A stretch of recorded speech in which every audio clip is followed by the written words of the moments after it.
Libra, hi, my name is Audrey Alison, and this is your May 2015 forecast. This is for Libra and Libra rising.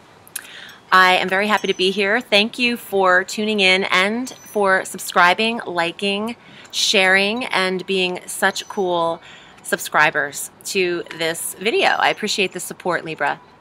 Let's start the month with a full moon on the 3rd of May. This full moon will be at 13 degrees of Scorpio, affecting your second house of money. Now, when I say affecting, the full moon brings an ending, brings a closure to the sector that it's floating in the sky. And this moon for you is putting a resolve or a resolution in your money sector. So for those of you waiting on pending monies to come through, the full moon could see this closure happen and have something come through from that energy.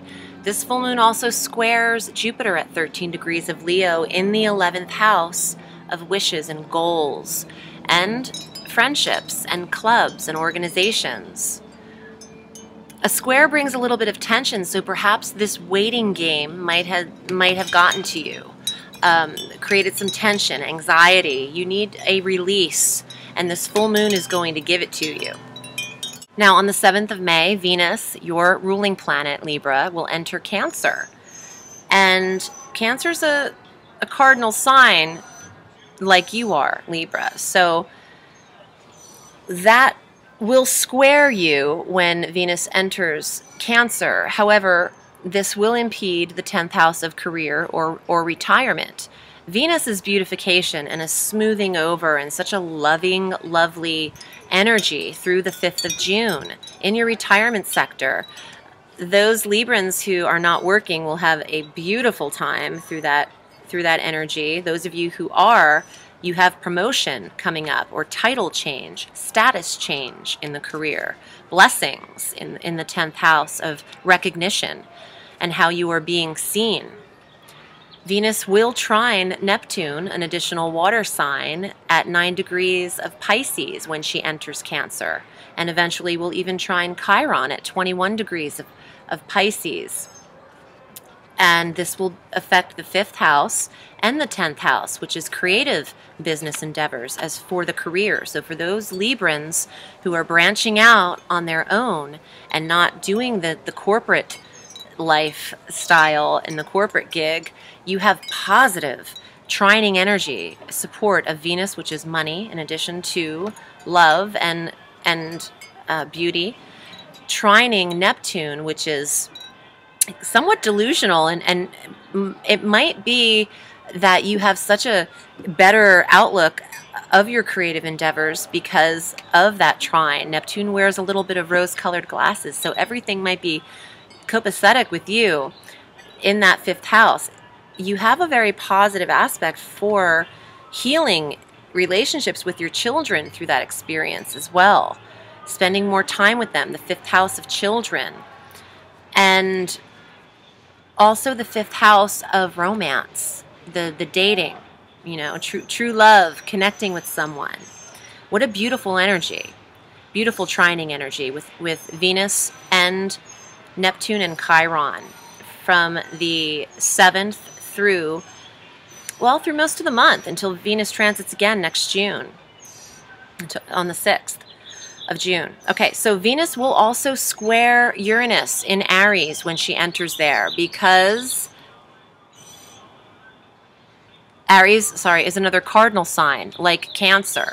So this is squaring the 7th house of partnerships or business relationships. So you might find a little bit of tension there. Venus is really trying her best to smooth things over, but everything can't just be perfect. She will be squaring Uranus.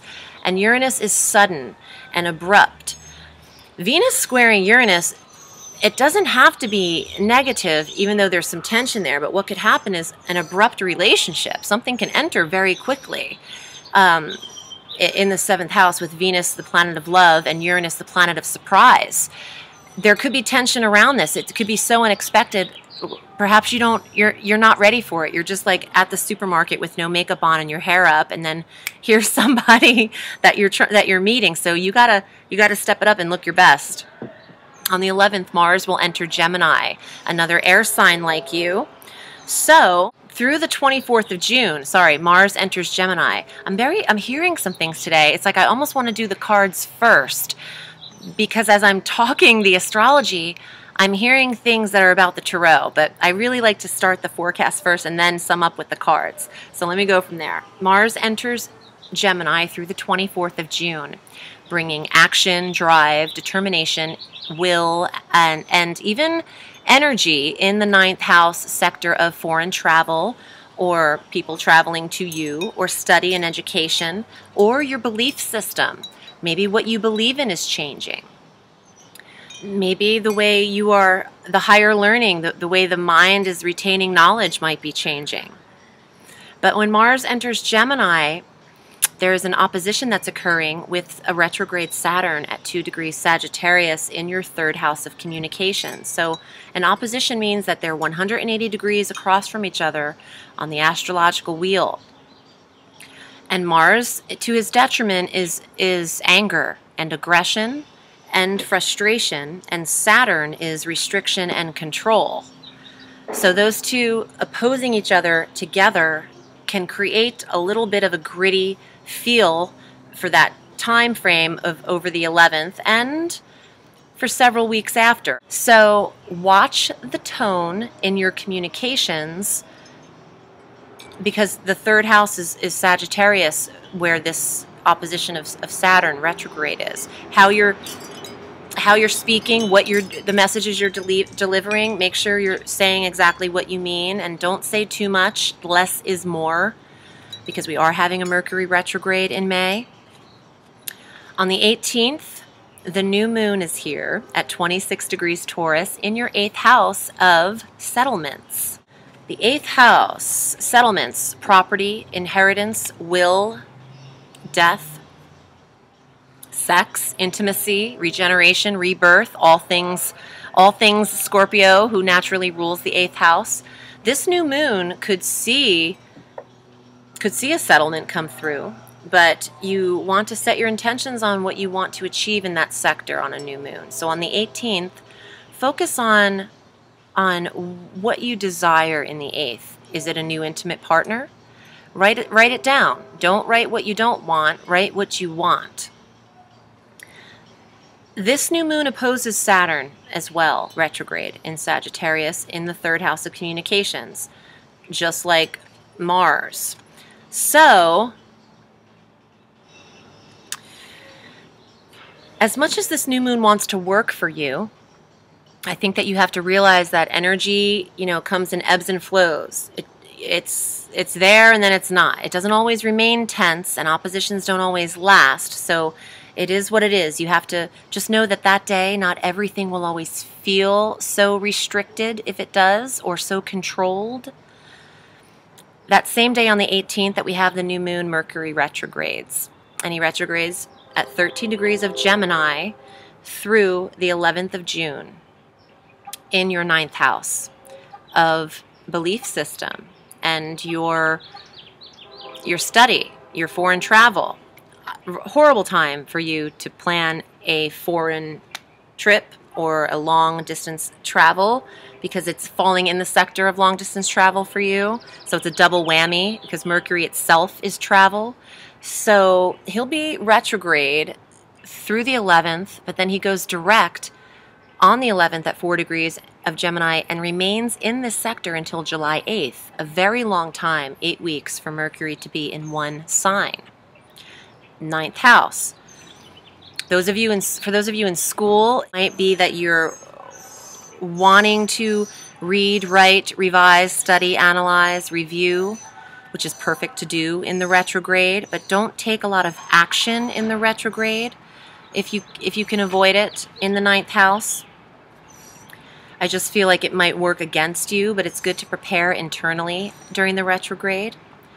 And on the 21st, the sun enters this house of Gemini. So it smooths over. The sun is the energy. It's the life force. It kind of it shines a lot of positive energy into this sector that's been kind of beat up a little bit by the retrograde. Let me get to the cards for you, Libra, because I've been shuffling like crazy, clearly dropping them all over the place. But let's see what's going on and see what we can feel for you for the month of May.